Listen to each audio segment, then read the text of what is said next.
Hey guys, it's Nick with Smith Forge Strength and Conditioning. Today, we're going to go over a dynamic warm-up. Now, most of you who have been involved in any form of athletics, or even if you're doing anything active, you kind of talk about doing a warm-up. Now, as research has progressed, most of the time when we think about a warm-up, you see little kids, they're about to warm up before their basketball game, and they all get around in a circle and they do a bunch of stretches, right? And a lot of them are kind of these prolonged stretches, somewhere between 20 seconds a piece to sometimes up to a minute. Now, as research has progressed, warming up the muscle when it comes to a stretch can actually be detrimental if held for longer than 30 seconds. So the part of a dynamic warm-up, the whole purpose of a warm-up is to get your body prepared to do the movement that you need to do for that day, whether it's your walk, a hike, squatting at the gym. The whole point is to warm up your musculoskeletal system, get a little bit of a sweat going just to kind of, for the heat exchange if you're going to do something a little bit more endurance-based.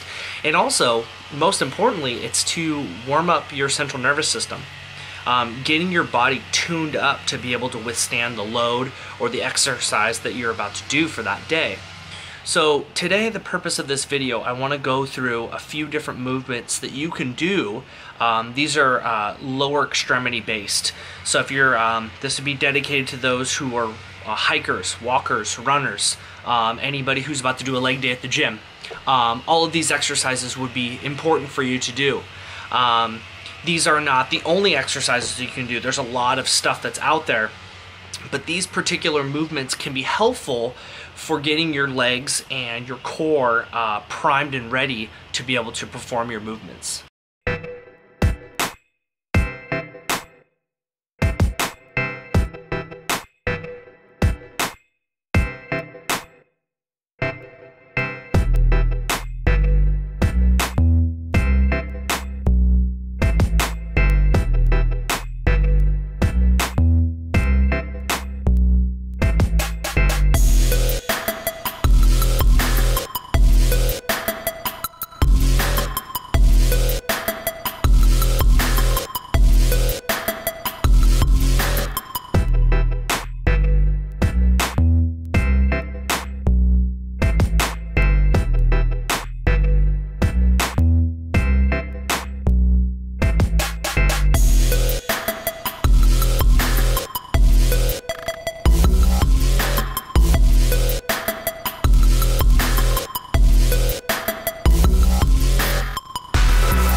Now, if you guys noticed, none of the stretches that were performed were held for a particularly long period of time, maybe 1 to 2 seconds a piece.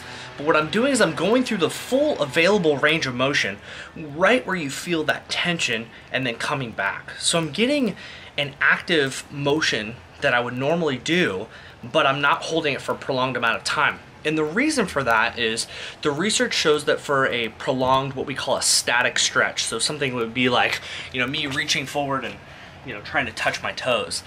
That type of movement over a long period of time, if held for too long, can actually take away the elasticity of the muscle, which you can actually be more prone to injury, which is kind of this catch-22. So the reason why the dynamic warm-up is becoming more influenced in sport is that you can get more of a, you can get the same amount of warm up the tissue, the muscle, the skin, prime the CNS, but you're less likely to get injured, which is really important. Now, it's not to say that static hold stretching is bad. Actually, people want you to be able to do those at the end of your workout. So the dynamic warm-up, think of it as your pre, and then your post could be your normal static stretches that you would normally do. Now, for a dynamic warm-up, these are just some motions that you can do to go through, but eventually you want to get into the motion. So let's say I have a squat day. I'm going to go through a series of these exercises, maybe do some jump rope or do something a little bit more explosive after these series to kind of go from more general to specific. And then I want to get into my movement. Eventually, You don't need to be spending 30 minutes, an hour trying to do a warm-up. Like, get into your movement. If you have a squat day, go squat. Go squat with something light. Get through that motion so your body's prepped to do that particular movement. If you're about to go for a run, you know, start off kind of slow. Maybe do some jog backs back and forth. The warm-up, I would say, you know, depending on what you need to do, how long you're exercising for, can vary anywhere between, you know, maybe 5 to 15 minutes, but you don't need to be spending a whole ton of time to warm up. You know when you're ready.